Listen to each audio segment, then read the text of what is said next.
said I wouldn't run. I swore I wouldn't run because running there meant making noise, stepping on dry leaves and telling the whole jungle where we were.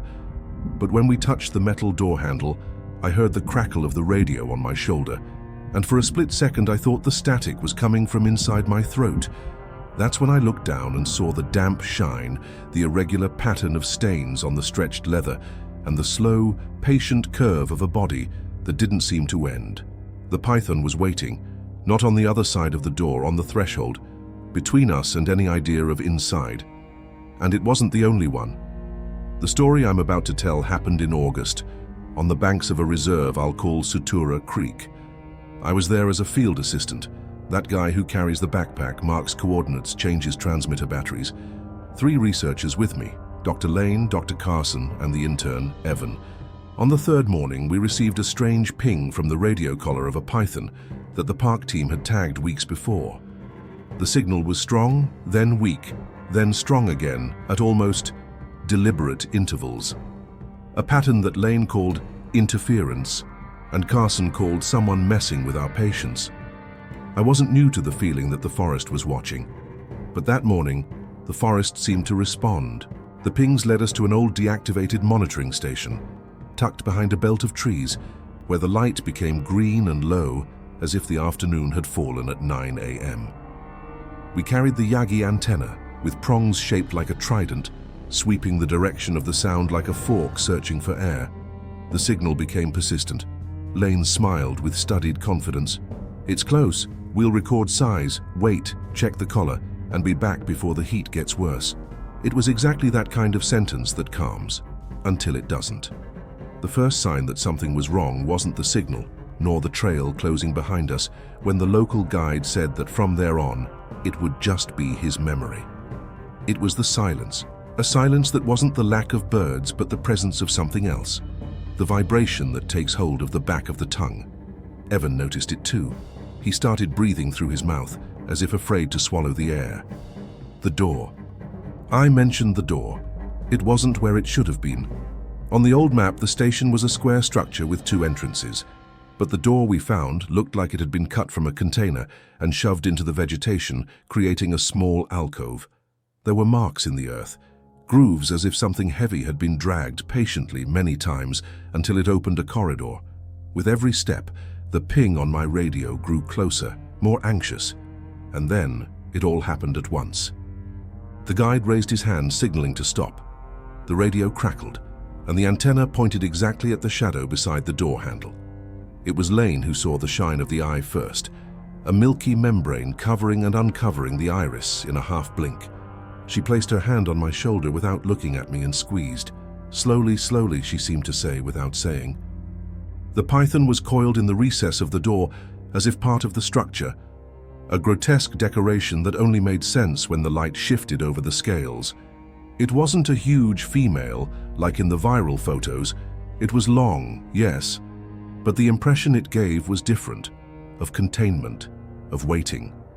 Its snout slightly raised, its tongue like a thread of black paint touching the air. And behind us, something moved dry leaves, an imperfect imitation of human steps. I wasn't going to run. But Evan's hand trembled, and the antenna prong scraped against the metal of the door. The sound was sharp and brief, an invitation. If this video ended here, with the image of a python guarding a door in the middle of nowhere, it might seem like a coincidence, an encounter. But let me say one thing, coincidences don't leave parallel scratches on metal at knee height. Coincidences don't blink in the exact rhythm of a transmitter we installed weeks earlier. Coincidences don't mimic footsteps, nor breathe when you hold your own breath. We reached the door, and the python was waiting. The question that will haunt the rest of this story is just one. Why? Before answering, I need to go back. Not far, just enough for you to understand what was inside that abandoned station, what the signal wanted, and why. When the python's tongue touched the air for the second time, I realized it wasn't the biggest problem. The biggest problem was relying on it. I took a deep breath.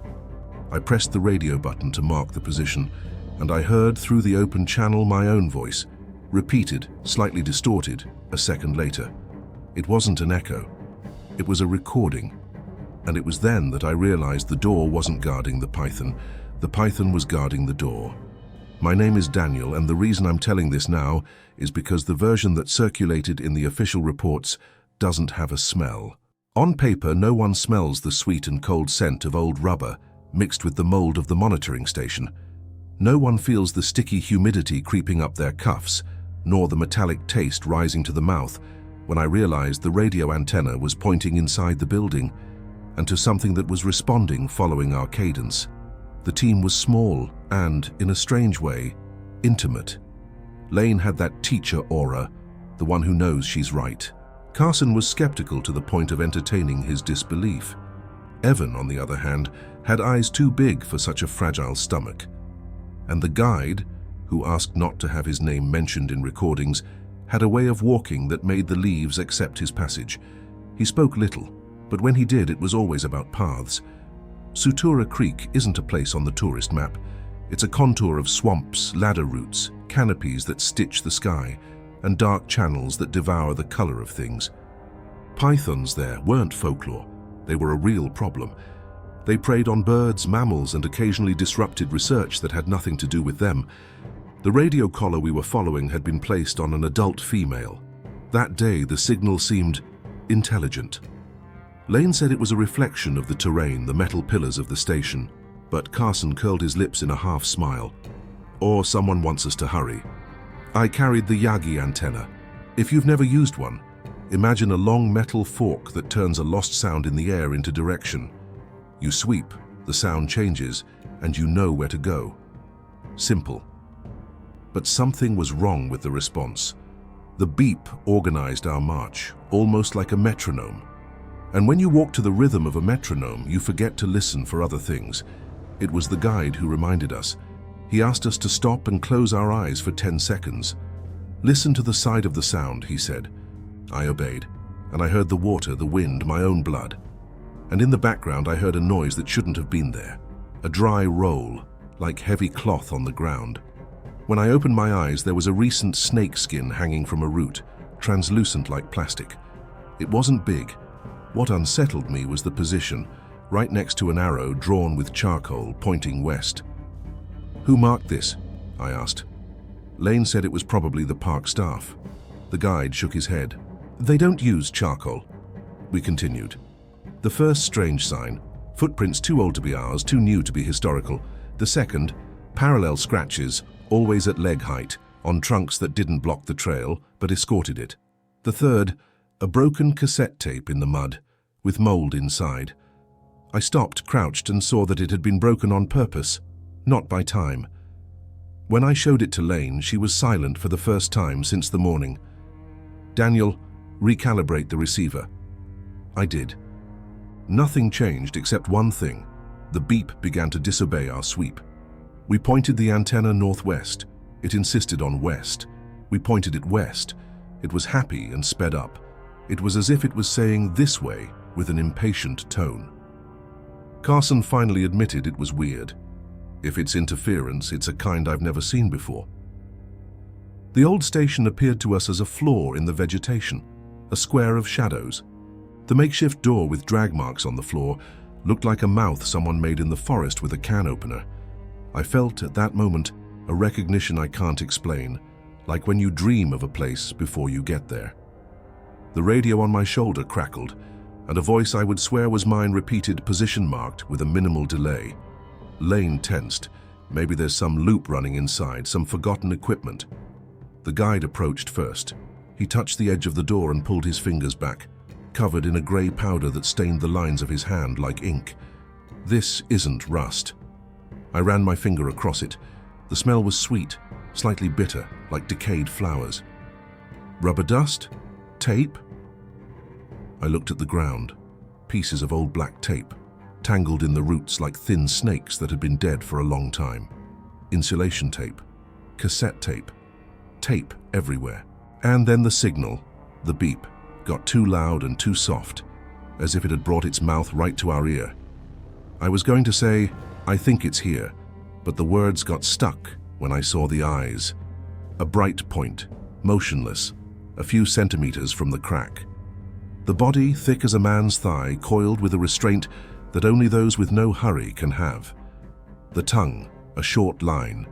The head, resting on its own body as if lying on a living pillow. "Don't move." The guide spoke quietly. "She's not hunting. She's watching." Watching what? The question crossed my mind like an arrow and got stuck in a wall I hadn't seen yet. I moved closer, a finger at a time, and in that slow approach, I noticed the scratches on the metal of the door. 4 parallel marks, repeated, deep, as if an object with 4 teeth had tried to get in. At knee height, at the height of my hand. Evan whispered, "There are recordings inside."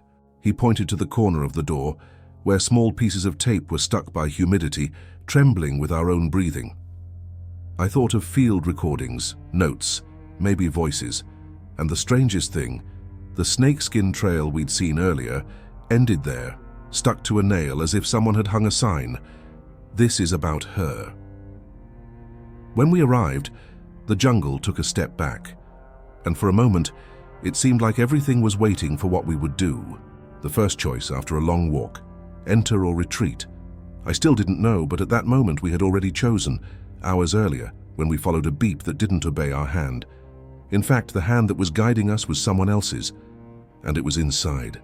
The guide took a short tube from his pocket, blew a fine powder along the crack of the door. He waited. The sticky powder stuck to the humid air and revealed the python's breathing pattern. A narrow cloud rose, stagnated, then fell, like a very patient tide. "She doesn't want to leave," he said. "She wants us to go in." Lane didn't like it. "Don't dramatize, please." But her voice had already shrunk in size. Carson suggested hitting the door with the antenna to make the snake move. "Loud sound drives animals away." The guide shook his head. "Loud sound calls things that listen." And as if the sentence was a password, the radio crackled in a tone I had never heard before. It oscillated, rose and fell, vaguely resembling an amplified human breath on tape. I worked in a studio. I know the sound of tape, of magnetic contamination. That was analog tape. Inside the station there was at the very least a recorder running in a loop, and if it was running, someone was feeding it. The reserve prohibits unauthorized camps within that sector. And yet there were pieces of tape, charcoal, arrows, skins hanging. Someone had been there, maybe living there, maybe researching, maybe attracting. "Let's go around and see if there's another entrance," said Lane. We walked around the structure. On the opposite wall among the roots we found something I would wish to forget. A set of marks in the mud, as if heavy bodies had come and gone through the same mouth of earth, repeatedly. In the corner, a wooden stake with 4 horizontal cuts, the same signature that scratched the metal. And a meter away, a pair of glasses without a lens, covered in slime. Evan fell silent. He was shaking in a way that wasn't fear of the snake. It was fear of history, of what those marks told. Lane knelt down, picked up the glasses with a glove, and put them in her pocket. "If this is from someone in the park, we'll find records." Carson photographed everything. I, in turn, began counting steps without realizing. 10 steps to the stake, 3 to the deepest groove, 15 to the door. My brain was trying to draw a map that made sense, and failing. We returned to the front. The python remained motionless, in a patience that nullified me. I wanted to test it. I touched the tip of the antenna to the ground, a few inches from its snout. The tongue touched the air, the head rose a centimeter, aiming at the antenna, then aimed at my hand. It wasn't aggression, it was recognition. "You're here," that look of liquid stone seemed to say. "You've always been." The radio then decided to speak with my voice again. "Position marked." A 1-second delay, and another phrase, "Don't run." I swear. 3 words, my intonation yet empty. The guide wiped the sweat running from the corner of my mouth with his thumb and whispered, "Someone's recording you." The plural hit me. You. We were the object. Lane declared, "We're going in, slowly." "I'll go first." The guide shook his head negatively. "She'll bite." Lane answered without looking at him, "Pythons don't have venom. "Biting is the least of our problems." That sentence echoes to this day, because when her head passed through the crack, the snake didn't bite. She pulled back as if recognizing and created space. The image was absurd, a wild animal giving way. The air inside smelled like old tape and heated plastic.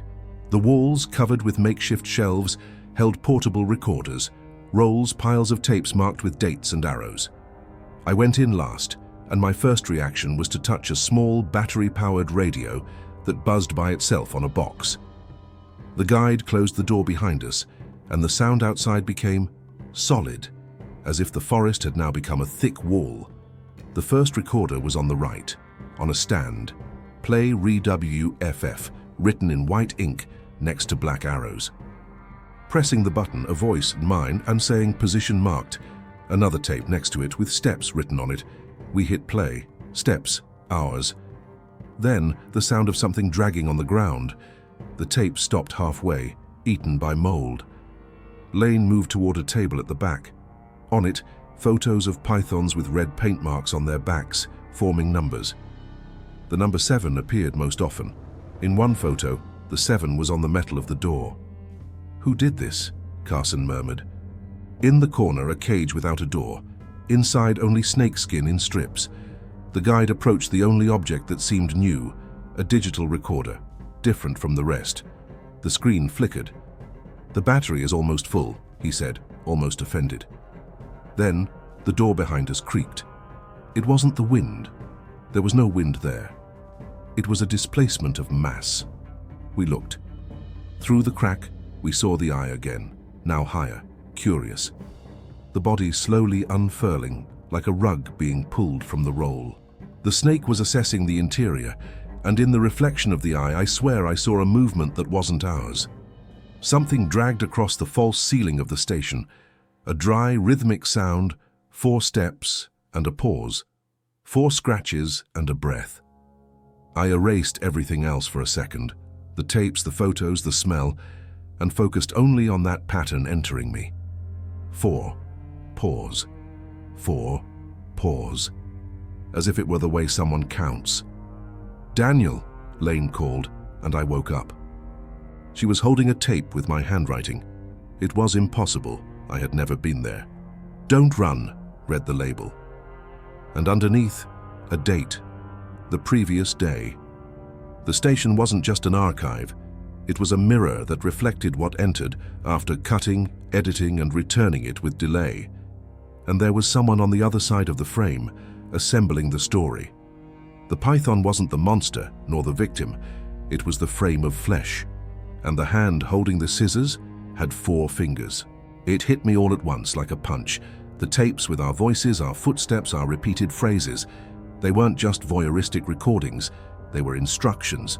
The arrows on the ground, the charcoal, the hanging skins. Everything was a script someone was writing for us to follow. And in the center of the script, there was an obsession. The number 7. 7 tapes marked with my name. 7 photos of the same python. 7 scratches on the table's wood, made with a blade. Lane opened the tape with my false handwriting, put it in a recorder and pressed play. The voice that came out sounded like mine, but lifeless. "Don't run when you reach the door. The snake will make way, enter and close." It was the exact sequence of what we did. "How did they know?" Evan said finally, in a voice much older than his. "It's not knowing," Carson replied, but science had abandoned his eyes. "It's assembling." The guide looked up at the false ceiling, and I saw something in his face that I had never seen before. Humility before an unknown predator. "There's someone in the attic." He pointed to the grease stains, the dark spots like fingers that repeated in places of support. "And this person hasn't come down since we entered." The door creaked again. The python slid further inside, as if measuring the space. The eye blinked, that milky membrane covering the iris, and coming back. The tongue touched the air, not in our direction, but toward the ceiling. And then I saw the tongue was the needle of a turntable. It was reading the space. It was reading the smell of fear. Lane found a diary, wet pages but legible. Passages written with a precise hand, others with scrawls. The oldest entry spoke of control of invaders through conditioning. Recorders were used to attract, repel, synchronize habits. The idea was simple and disturbing. Use sound to train predators to guard access points, reinforcing specific behavior. Then, a word repeated: guard. Guard the door. Guard the hallway. Guard the entrance. And, in the last pages, everything unraveled. They learned the rhythm, someone wrote. Now they do our job. They? Evan asked. Lane didn't answer. She turned another page.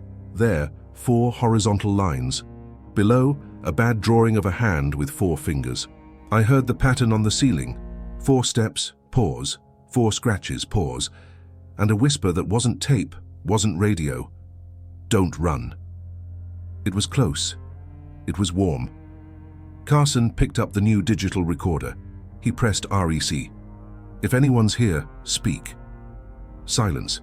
Then, a sound like the tongue of the snake. And from the attic, the answer came, not as a voice, but as the noise of tape rewinding. Someone was playing with our time. Someone knew that the worst thing for a human is to hear their own future in the voice of a dead person. The guide took a step back, leaning against the door. The python touched his ankle with its head, as if smelling him. He didn't move. She's waiting for a command. Lane in the diary found the word Libera written several times next to the number 7. If we say it, she'll move, Carson ventured. The guide disagreed. Don't say what you don't understand. I raised my hand asking for silence. I put my ear to the ceiling. I heard breathing very close and a sound I know from the depths of life. A fingernail on magnetic tape, unwinding, sticking, cutting. The being, or the person, didn't see us as intruders. It saw us as raw material. The clock on my wrist vibrated for an entire hour without me realizing. Outside, the forest held its own wings. The turn, when it came, wasn't a shock. It was a displacement of axis. Lane turned the last page of the diary, and there were no words. There was a tape stuck with resin. She pulled it slowly, as if peeling off a scab. Beneath it, an oval mirror cemented to the wood. Around the perimeter of the mirror, black arrows pointing inward, toward us. The mirror was dark, dirty, but still reflected enough for a terrible recognition. The miniature room, the 4 of us, and in the upper corner of the reflection, a shadow that had no body in the real world. In the mirror, though, it moved. 4 fingers touched the other side of the glass, scratched. 1, 2, 3, 4. The radio exploded. My voice, delayed by 1 second, "Don't run!" And for the first time, another voice answered, deep, dragged with saliva. "Now." The python recoiled a little, as if making way, not for us to leave, for it to enter. When the word "now" came out of the radio, the ceiling bulged, and the fine powder the guide had blown earlier traced the descent of the thing. It didn't fall. It slid, supporting its weight on invisible points, as if descending a staircase only it knew. The smell changed. It stopped being mold and plastic and turned into something organic, warm, slightly sweet, like fermented fruit. The python raised its head and fixed its gaze on a point 2 steps away from Lane, 1 step from Evan. The guide drew a short machete, not as a threat, but as someone reminding themselves that they have hands. The light was dim, but enough to see the 4 fingers first. 4 fingers too long, ending in chipped, darkened nails. There was no 5th. The arm was thin, bony, with skin that caught the shine of plastic as if it were oily. Then the face.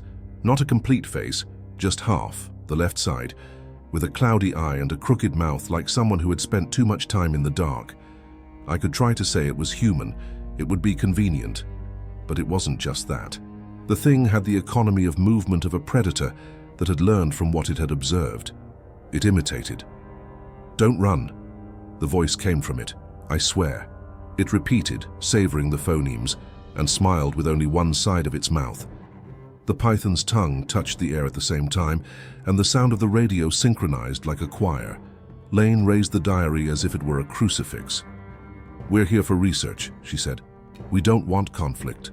The thing turned its neck a few millimeters, as if not understanding, and stretched the 4-fingered arm toward the tape stuck to the last page. It pointed. It asked. It demanded. Carson, who had remained calm until then, snapped. "Enough. Let's leave." He made a move to pass by the python. Her head followed slowly. The guide grabbed Carson's elbow. "You pass when she says." Carson laughed without humor. "A snake doesn't tell us when to pass." And he went. Everything happened in compressed seconds. The python's head came fast, but not like an attack. A sharp blow to Carson's knee, unbalancing him. At the same time, the thing from the ceiling made the mirrored movement, 4 fingers pushing his shoulder down. Carson fell into a very specific position, 2 palms away from the tape in the mirror. The thing looked at me, looked at the digital recorder, and made a gesture I recognized, REC. I don't know why I obeyed. I pressed the button. The recorder beeped, the most human sound in that room. The thing then spoke in my voice perfectly. "If anyone's here, speak," and responded with its voice, which was no longer deep nor saliva. It was my mother's. Not now. It was playing with our centers, replicating our bonds, pulling threads from inside out. Evan sobbed. He stepped back and stepped on a tape spread out on the floor. The plastic stuck to the sole. The noise was loud. The python turned its head like an antenna, and for the first time I saw its pupil dilate. It was the command. The guide stepped forward, pushing Evan behind me. "Stay with me," he said. The pronoun sounded like a rope. The thing finally descended to the ground. Entire. Thin to the point of being painful to look at, it wore a deformed metal collar around its neck, not for it, for another creature, a radio collar, the python's collar. It wore it like a trophy or a key. It approached the table, grabbed a tape, cut it with its teeth, chewed a piece and spat it out. It looked at the door, touched the collar, looked at us. The message was simple. I control the sound. I control what goes in and what goes out. Lane understood faster than any of us. "She conditioned the animal," she whispered. "She operates the system. We're the variable." And with the suicidal courage that breaks curses or triggers tragedies, Lane raised her voice. "Release." The python moved. Like a narrow river forcing its way through, it slid to the side, opening a flesh corridor between the door and the table. The thing smiled, satisfied, and took 2 steps back, as if saying, "Follow the script." The guide looked at me, and in that gaze there was only one question. "Do you trust?" I didn't answer with words. I went. I passed through the corridor, feeling the cold skin of the snake brush against my pants. The radio on my shoulder hissed a white noise that sounded like snow. Lane followed behind, Evan glued to the guide, Carson last limping. The thing walked in parallel above us in the ceiling, replicating our rhythm. 4, pause, 4, pause. The mirror saw us pass and returned a stretched, unreal version of us. We reached the door. The handle was cold, and outside the world smelled green again. I touched the metal and, without thinking, said, "Don't run." I felt the phrase hit and return from the radio a second later. The thing from the ceiling repeated softly with childish pleasure, "Don't run." I opened it. The threshold creaked like an old tooth. The crack widened, and the corridor of vegetation looked back at us. We took 1 step, 2, 3. On the 4th, something grabbed my ankle. Not the snake, not hands. Tape. Magnetic tape stretched across the ground like a trap. I fell to my knees. The recorder flew and hit the door. The thing laughed, a sound without humor, pure mechanism. And then, it said the word that shouldn't exist in the jungle's dictionary, return. The python closed the corridor. It was the first time I thought we were going to die there, edited forever in a room of mirrors and tapes. I did the only thing I knew how to do when a recording stalls. I hit stop. I stopped the recording. A ridiculous gesture, I know, but the world responded. The hiss on the radio cut off. The synchronicity, our breathing with the tape, the snake's tongue with the steps on the ceiling, broke by a thread.